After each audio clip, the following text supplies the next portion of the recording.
So when you talk about the stock market, what are some basic things I need to understand? Is it more around Nifty, gold market? What is it that I need to understand? Yes, so there are multiple ways to invest in this stock market, right? We know that a lot of companies are listed there, and you buy a part of that company, and as the company grows, the profit gets redistributed, right? And the profit grows, that results in an increase in the stock price, and if you're holding the stock price, that is the gain that you get. You can sell it and make money. So that is one way where you say that I know company XYZ is a great company, it'll do great, etc., etc. You make assumptions, and if you're smart, I mean, if you really understand it, you may want to just go direct. But my sense is 95% of the people are not capable of picking stocks, right? So while that avenue exists, I would not recommend it to someone who's just getting started, right? I mean, if the guy is so financially literate, they would already be doing it. True. Let's be honest about it, right? So, but there are other avenues. The second avenue is what is called a mutual fund, right? And there are various categories of mutual fund. We will talk about that as well, where there are professionals that take your money and invest in a portfolio of companies, right? And they keep churning it. So if something is not working, they have a better sense of whether they should stick around or exit from it, or there's a new company that's coming, they should get it on board.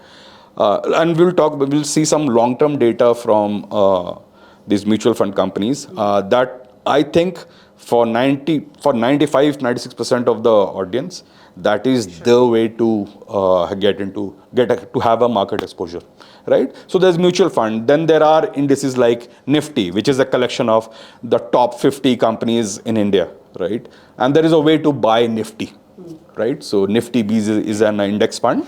If you buy Nifty Bees, it is a representation of how Nifty is doing. Nifty is, the stock market in India, the main stock index in India, consists of the top 50 companies in India, right? So best of the best.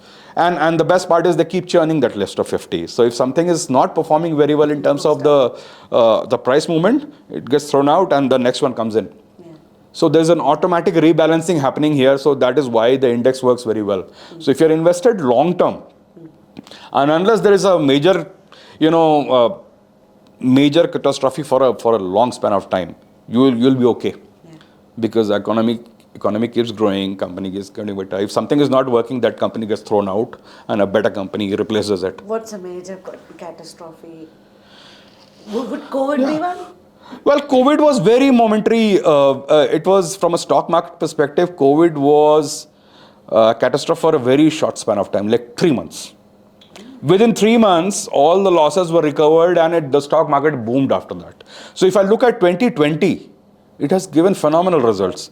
Right, the returns, stock market returns in 2020 is phenomenal. Even though, if you look at the Feb and March time frame, the stock market was down 35%.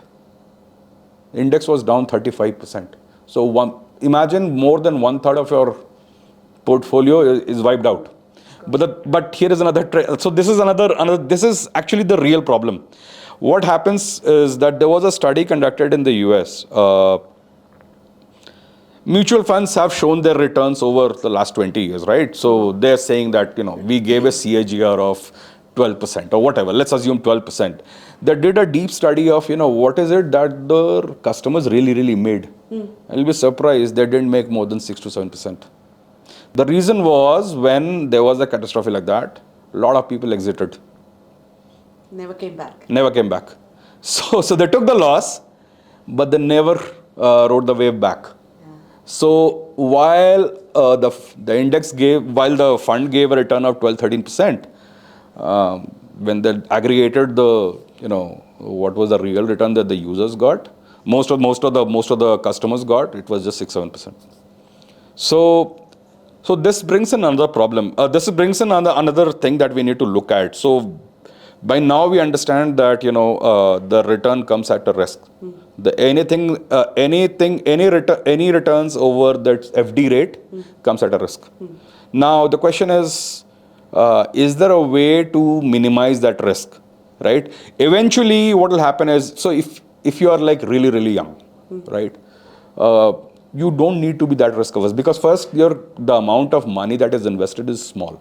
What kind of money are we talking about? Like $1,000? You can do it every month if you want to.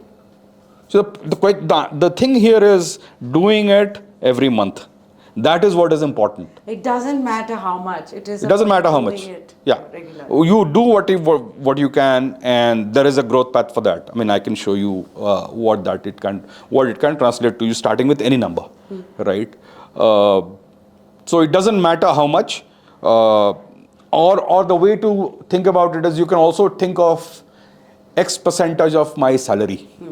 You know, that's another way to think about it. That no matter what, I'm going to put X percentage of my salary into this, right? So that's another way to think about it. And now you can make some assumptions and still, I think what we're also talking about is, there's no personal tip here. At least put $1,000 or 500. No.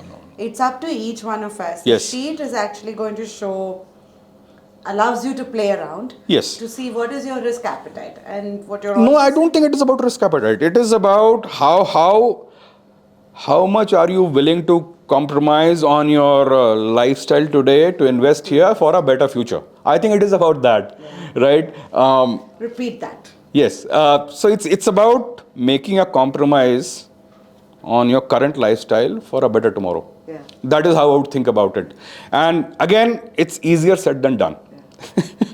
Right? I actually think it's a little, so pardon me, it's not, you used the word compromise, so I'm coming back on that. I don't think it's a compromise. It really helps you declutter your expenses and then see what really matters for you in the long run. Yeah. Do you want to make money work for you, or do you want to work for money? Absolutely. Right? And absolutely. It's that. But you know, I mean, I really don't expect that someone who's just getting started a job and started getting money and all, I mean, how many of them would really be thinking of those lines when they are like at 23, right? Once you got married and responsibilities, then that's when this thing will start kicking in. I don't really expect a 23-year-old. I mean, there will be a small percentage of people, but I mean, all I can do is show you the power. Now it's up to you how you want to use your money, right? Delayed gratification versus instant gratification. So that's what it is about. Because there are some certain harsh realities. I mean, I'm seeing this as a problem right now. Something that we talked about, right? We don't have a social nest. Right, so you're not going to get taken care of. So don't be under any illusion that it's a developed country and there is social security. There's nothing of that sort. Right. So don't be under any of those American or British illusion that there is a social security and you'll get a pension and whatnot. You'll not get anything. Right. So and this is something that people really it really needs to get into their head. That you don't have any cushion.